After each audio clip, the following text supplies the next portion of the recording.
Welcome back to the Two More Cast News, where we reel in the wildest stories from the great outdoors. I'm Nick, and today we've got a jam-packed episode. First, we're diving into a massive poaching bust in Pennsylvania's Cambria County. Then we're heading to the Pacific Northwest, where an underwater volcano is set to erupt and shake up marine life. And finally, we'll cast over to Idaho, where an angler's record-breaking grass carp has the fishing world buzzing. Stick with us for these epic tales of wildlife, adventure, and conservation. Let's go.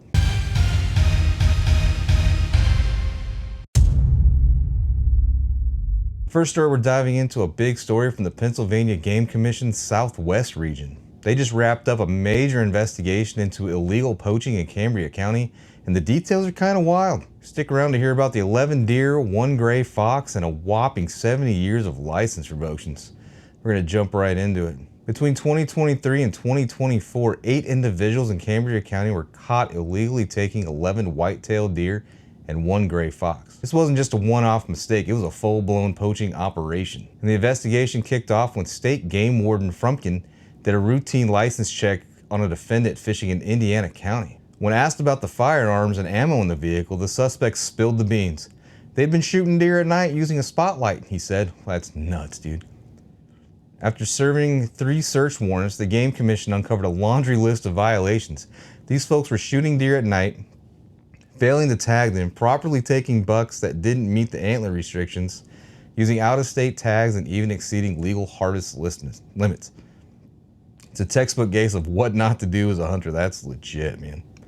But the 8 defendants faced 35 charges, some serious consequences. We're going to break that down. Jason Wise had 7 charges, $6,000 in fines, and 10-year license revocation. Sandra Weiss had 2 charges, $1,200 in fines, 4 years revocation, and Daniel Wise 2 charges, $2,000 in fines, and a 6-year revocation. Isaac Keith, Dan, Marina, and Dennis and Levi each faced 4 to 6 charges with fines ranging from $4,200 to $6,300 and 10 years revocation for most. In total, $35,000 in fines and 70 years suspended hunting and trapping privileges. That's insane. But big props to Warden Frumpkin and the Southwest Region team for their hard work. Poaching doesn't just hurt wildlife, it impacts ecosystems and every hunter who follows the rules. Absolutely.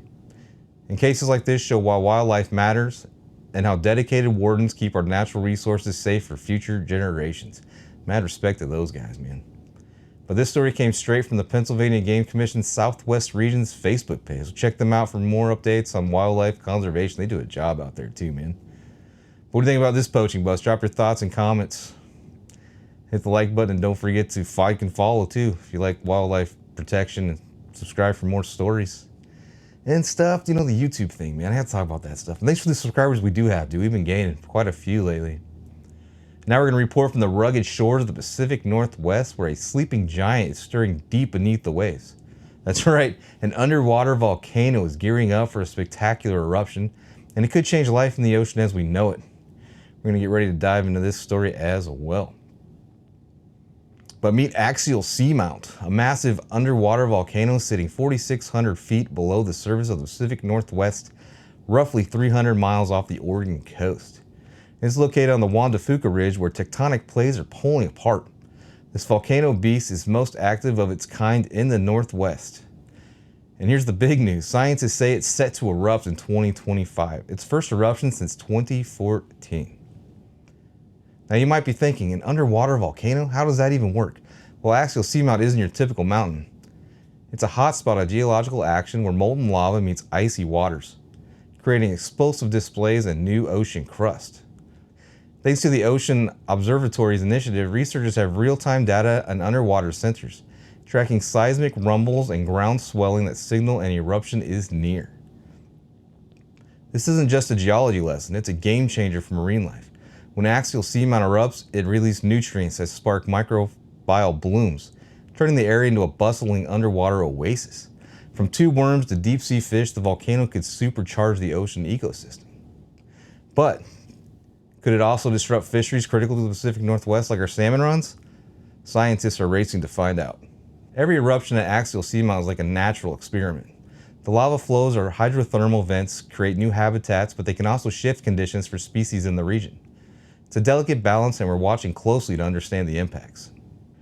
And here's what makes this so exciting. Axial Seamount isn't just a volcano. It's a window into the deep sea. Its eruptions support bizarre and beautiful life forms found nowhere else on Earth.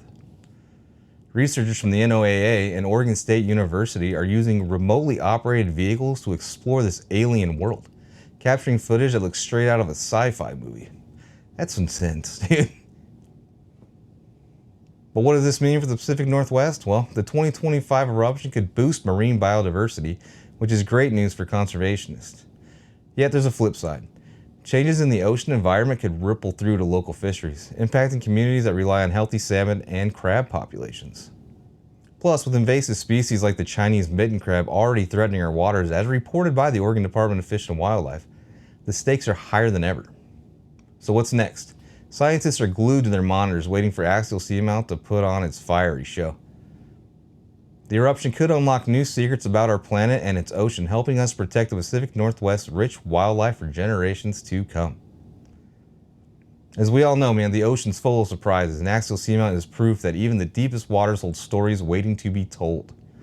We'll keep you updated as this underwater giant makes its move. It's kind of a cool story there, the underwater volcanoes. I don't know, hasn't erupted yet. We'll go to our next story though. Illegal snook fishing leads to CBP custody near Cypress Creek, which is the Border Patrol.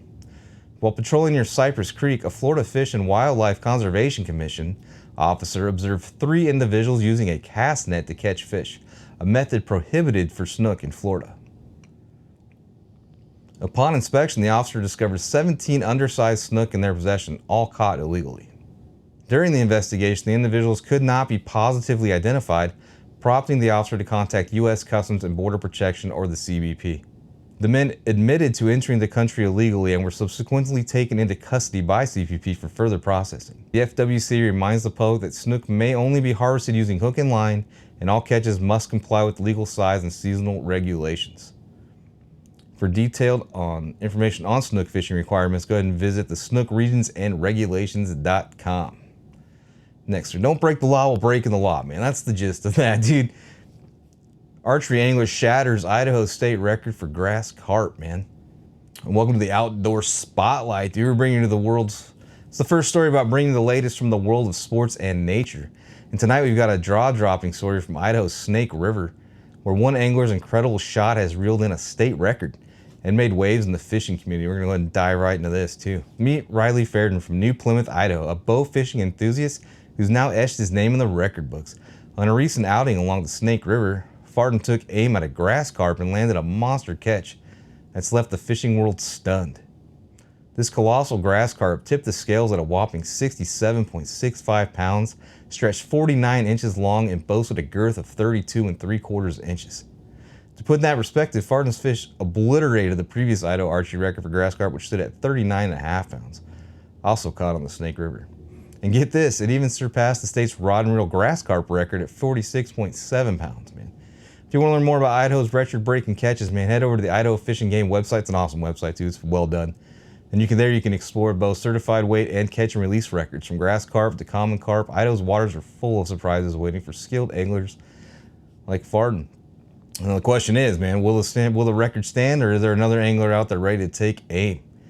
Let us know your thoughts in the comments below, and don't forget to like and subscribe for more outdoor stories. For sure. That's a wrap for this one, man. Thanks for watching 2 more Cast News. Don't forget to like and subscribe to keep informed about the outdoors and conservation news. Later.